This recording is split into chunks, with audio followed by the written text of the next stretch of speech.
Hey guys! If you've been following us on Facebook and Instagram, then you guys already know the surprise. We went ahead and picked up our puppy. So meet little Willow Jean.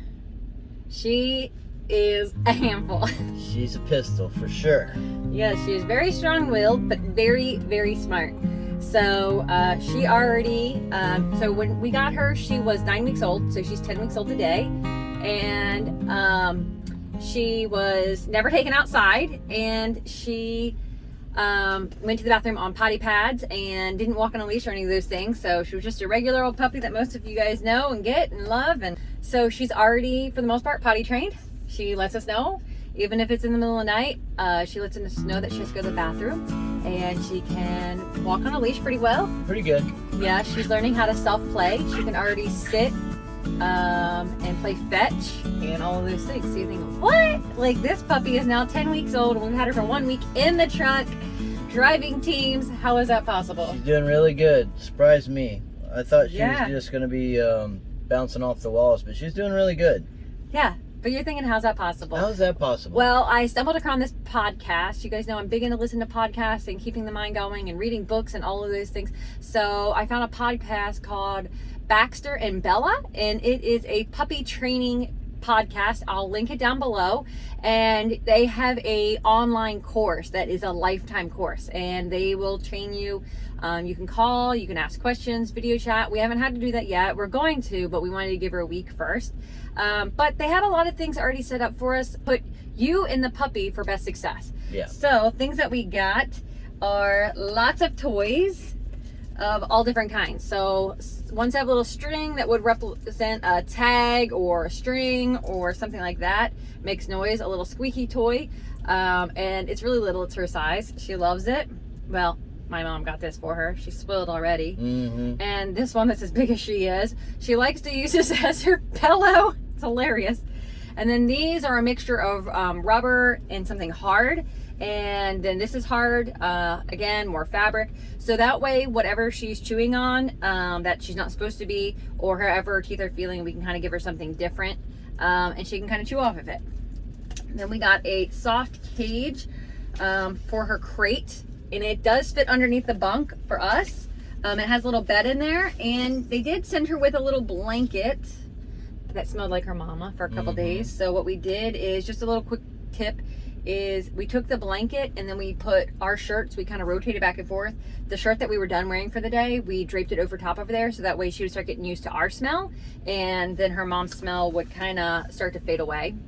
You just have to keep in mind that this is a whole new environment for her. She's never, like she said, she's never been outside, so the grass just tickles her feet, tickles her belly. She just loves it. And, you know, she's missing her family now, so. Yeah, she came from a pretty big litter for, she's a teacup Yorkie. And there were 6 of them. So that's a pretty big litter for a Yorkie. Yeah. So, and if you're wondering how small she just really is, she's only 1.5 pounds. She's tiny. Something else we got, because long term, you know, Yorkies don't really like to be on the ground all the time walking because they're the size of your foot. So we want to train her how to be in this little carrying pouch. So she's training to learn how to go in that. We got a play pen because it does fit in between the seats, especially back in the curtain area, because, you know, she needs to learn how to self-play and not be with us all the time, because when we're not in the truck and we're home, that's going to be in an environment for her. And then in the long term, we're not always going to be in the truck. And we don't want her running around and get underneath of our feet. So they're just all the things that the podcast suggests, and for whatever reason, I just went looking through Amazon getting puppy stuff, and then we got signed up for that, and pretty much is all the stuff that we needed. And we got, it's not really the leash that they recommend. They recommend a collar, but her neck is so small that her head would just pull through the collar. So this is similar to a choker, but it's got little stops on it, so it doesn't actually choke her out, but it gets small enough that when she starts pulling, she realizes that doesn't feel very good. And it's really lightweight, so, you know. Yeah, it's made out of leather.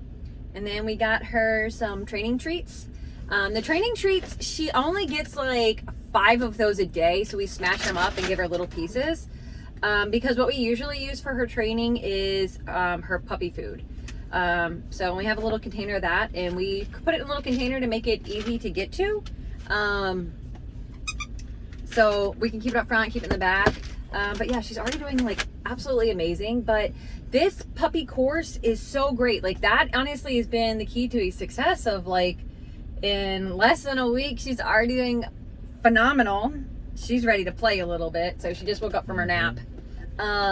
But yeah, it really helped us know what, when, and how, and just really set it up. But you don't have to have a puppy to do this course. Maybe your dog has a bad habit. I know Lily had some bad habits, and this podcasting course really would have helped out with those things.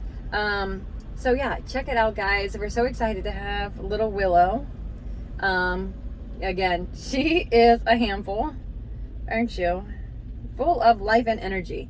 But we are excited to have her. It's going to be an adjustment, so stay tuned. We'll keep you updated. If you aren't following us on Facebook and Instagram, do so. I'll post more pictures and videos in the posts and the reels and things like that. So enjoy them, and you can watch her grow and watch her just continue to learn. Our goal is to have her really, really trained to the point that if we wanted her to be a service dog, that she could almost pass the service dog test. That's our goal for her. She's going to be kind of a working dog. And for the price of the Bella and Baxter course, I think it was $238. And I think when we first got Lily, we took her to one of the large pet stores, and I think we did like 3 or 4 training sessions, and I think that was $100 like 12 years ago. So yeah, it's really not bad, and you get full support. You can text message them, you can call a video conference setup with them. It's really a wonderful thing. And no, we're not sponsored. We just think it's a great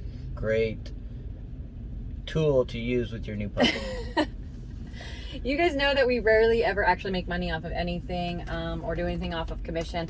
We just want to offer great things to you guys and put it in your hands so that you guys can live out your best life and have your fur babies do the same thing. All right, guys. So, all right, now this little one's gonna go play, and we are gonna get back on the road, and we'll see you next time. Drive safe. Have a great week.